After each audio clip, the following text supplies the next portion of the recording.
मैं आपको बताना चाहता हूं कि जो एक राजनीतिक दल के नाते लोकतंत्र को मजबूत करने की सोच लेके लोकतंत्र में ज़्यादा से ज़्यादा लोग भागीदार रहें, इस सोच को लेके जो हमने अपने विचार को निर्वाचन आयोग को एक पत्र के माध्यम से जो अवगत करवाया और निर्वाचन आयोग ने निष्पक्ष ढंग से उस पर फैसला लेते हुए जो 1 अक्टूबर की बजाय 5 अक्टूबर को मतदान, 8 अक्टूबर को मतगणना, ये जो निर्णय किया है इसका मैं स्वागत करता हूं, अभिनंदन करता हूं और निर्वाचन आयोग को बधाई देता हूं। इससे लोकतंत्र मजबूत होगा और मतदान करने वाले मतदाताओं की संख्या बढ़ेगी, ये मैं 100% मान के चलता हूँ।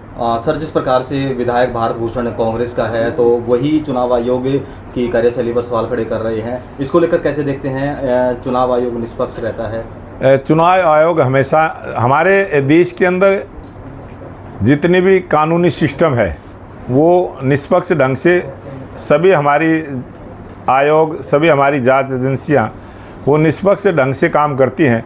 लेकिन कांग्रेस पार्टी ने एक रिवाज बना लिया है कि प्रत्येक इस प्रकार की एजेंसी के ऊपर जो निष्पक्ष भाव से काम करती है उस पर इस प्रकार का आरोप लगाने का एक उन्होंने मन बना के हर बात में आरोप लगाना, ये उनकी फितरत हो गई है, आदत बन गई है। मैं निवेदन करता हूं कांग्रेस पार्टी के लोग भी अपनी सोच को बदलें और 4 दिन का जो समय बढ़ा है कांग्रेस पार्टी को भी जनता के बीच में रह के अपनी बात रखने का मौका उनको भी मिलेगा, सभी दलों को मिलेगा।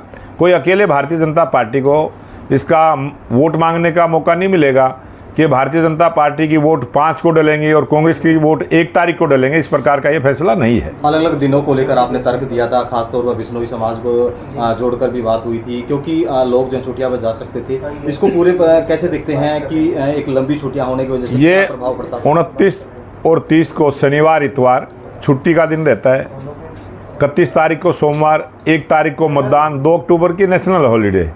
इस प्रकार से सोमवार की छुट्टी लेके आदमी 5 दिन के लिए विश्राम पर जा सकता है। और 1 तारीख को बिश्नोई समाज का बहुत बड़ा मेला जो धार्मिक अनुष्ठान है और बहुत बड़ी संख्या बिश्नोई समाज की हरियाणा प्रदेश में है, वो सभी वोटर अपने धार्मिक अनुष्ठान में जाने की आशंका जो हमने व्यक्त की थी उसी आधार को ध्यान में रखते हुए निर्वाचन आयोग ने जो फैसला लिया है ये लोकतंत्र को मजबूत करने का है। और कांग्रेस पार्टी ने हमेशा से ही लोकतंत्र को कमज़ोर करने की सोच रही है।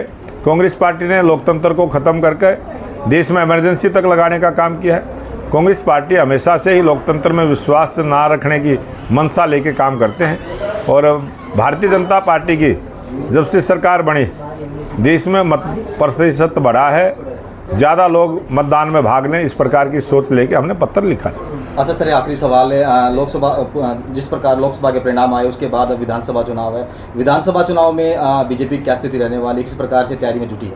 इस 2024 का विधानसभा का चुनाव भारतीय जनता पार्टी हरियाणा प्रदेश की जनता जनार्दन से आशीर्वाद लेके स्पष्ट बहुमत की सरकार हरियाणा की जनता भारतीय जनता पार्टी की बनाने वाली है।